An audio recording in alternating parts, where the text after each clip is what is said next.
Isang mapagpalang umaga, tanghali at o kaya gabi sa inyong lahat. Ang ngayon po ay araw ng Lunes, July 14, 2025. Ang ating pong mabuting balita ay tungkol sa kapayapaan, pag-ibig, ang krus, buhay na pisikal at espiritual, gantimpala, ang propeta at yung mga maliliit na tinatawag ng ating Panginoon. Basahin po natin ang ating mabuting balita ayon kay San Mateo chapter 10 verse 34 up to chapter 11 verse 1. Papuri sa iyo, Panginoon. Huwag ninyong isiping na parito ako upang magdala ng kapayapaan sa lupa. Naparito ako upang magdala ng tabak, hindi kapayapaan. Sapagkat naparito ako upang papaglabanin ang anak na lalaki at ang kanyang ama, ang anak na babae at ang kanyang ina, ang manugang na babae at ang kanyang biyenang babae, at ang kaaway ng isang tao'y ang kanya na ring kasambahay. Ang umiibig sa ama o sa ina ng higit sa akin ay hindi karapat-dapat sa akin.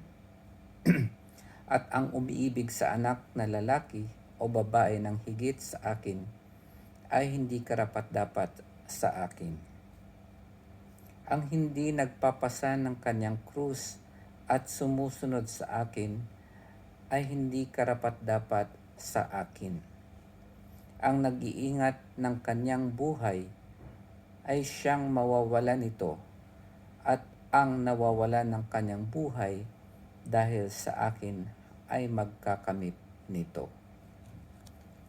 Ang tumatanggap sa inyo ay tumatanggap sa akin, at ang tumatanggap sa akin ay tumatanggap sa nagsugo sa akin. Ang tumatanggap sa isang propeta dahil siya'y propeta ay tatanggap ng gantimpala ukol sa propeta.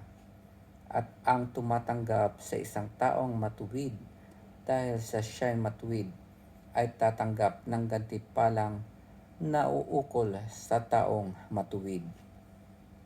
At sino mang magbigay ng kahit isang basong tubig na malamig sa isa sa maliliit na ito, dahil sa ito'y alagad ko, tinitiyak ko sa inyong tatanggap siya ng gantimpala. Matapos tagubilinan ang 12 alagad, umalis si Jesus upang magturo at mangaral sa mga bayang malapit doon. Ang mabuting balita ng ating Panginoon. Pinupuri ka namin, Panginoong Hesus Kristo. Yun nga yung binabanggit dito ng Panginoon. Hindi siya naparito para magdala ng kapayapaan sa lupa.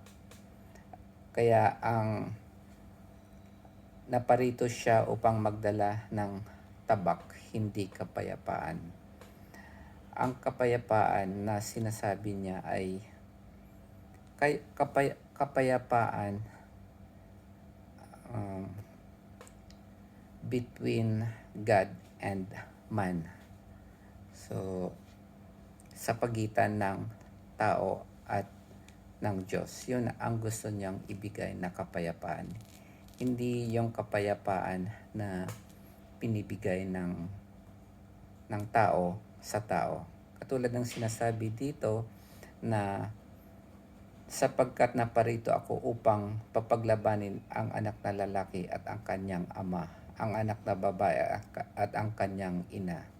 Kaya parang hindi yun yung kapayapaan na gustong ibigay ng Panginoon sa atin. Ang gusto niyang ibigay ay yung kapayapaan ng Diyos para sa tao. At itong tabak na ito, yun yung mga doktrina o aral ng Panginoong Hesus na magbibigay sa atin ng panibagong pananaw sa ating buhay.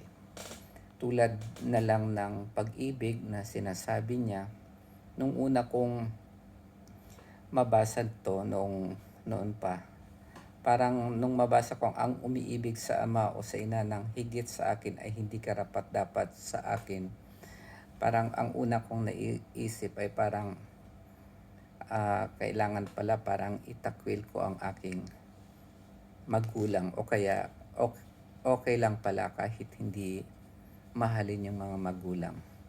Pero hindi ito yung ibig sabihin ng Panginoon. Ang ibig sabihin ng Panginoon ay mahalin natin siya ng buong puso at higit pa kahit kanino. Kahit sa magulang, kahit sa kanino man, yun ang hinihingi ng Panginoong Diyos, na mahalin siya ng higit man kahit kanino man o kahit sa anong bagay.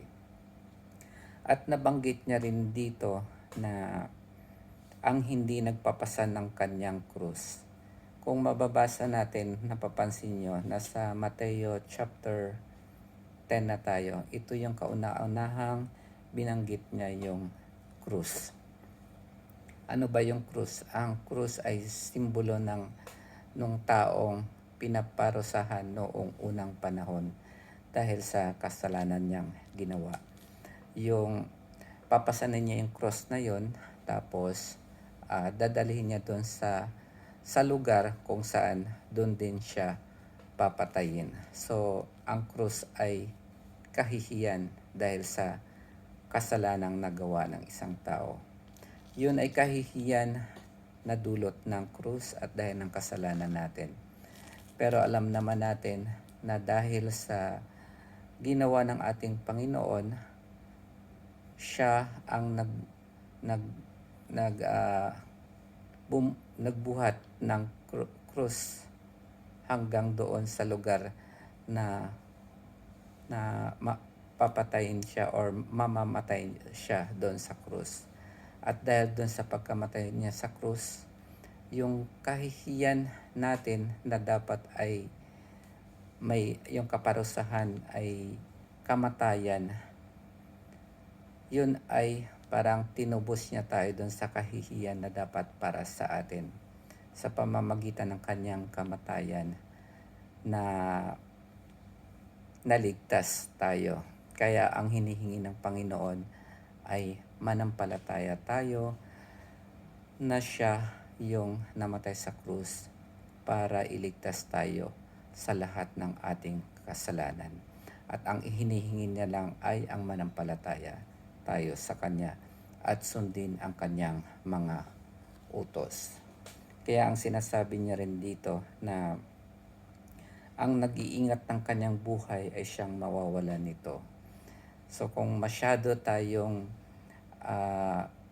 concern or lagi nating nasa isip yung buhay na physical lang natin, hindi natin makakamit yung buhay na spiritual.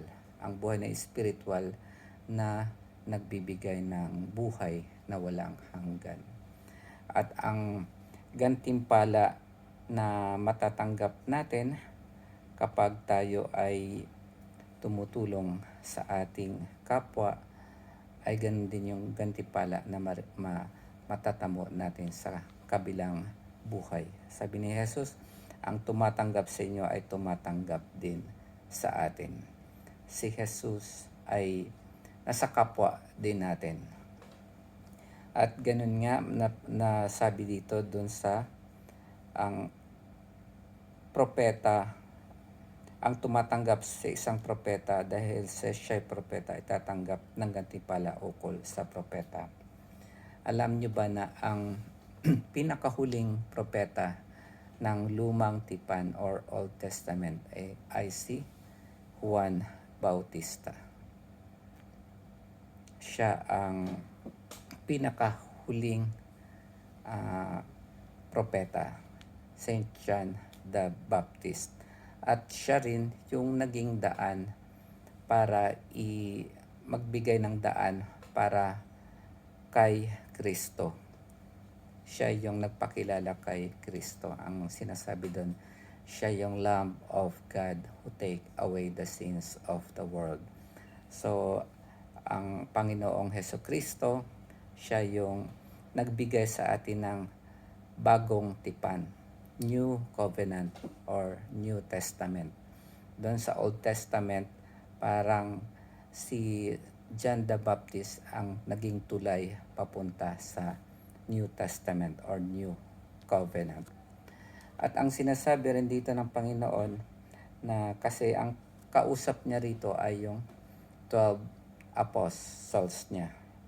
At sino mang bibigyan ng kahit ng isang basong tubig na malamig sa isa sa maliliit na ito. Yung maliliit na ito, ito yung mga disciples ng Panginoon. Ngayon ay ito ang mga successor or sumunod sa ating mga apostle ay ang ating mga kaparian ngayon.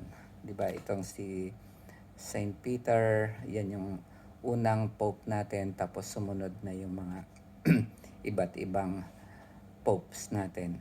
At ang pinaka-last natin ngayon ay si Pope Leo.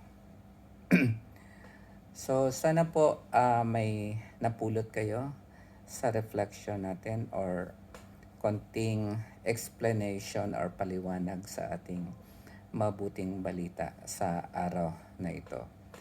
Pagpalain po tayo ng Panginoon at lagi po tayong magsaliksik sa salita ng Diyos. Araw-araw meron tayong makukuha na mensahe galing sa ating Panginoon. God bless po mga kapatid.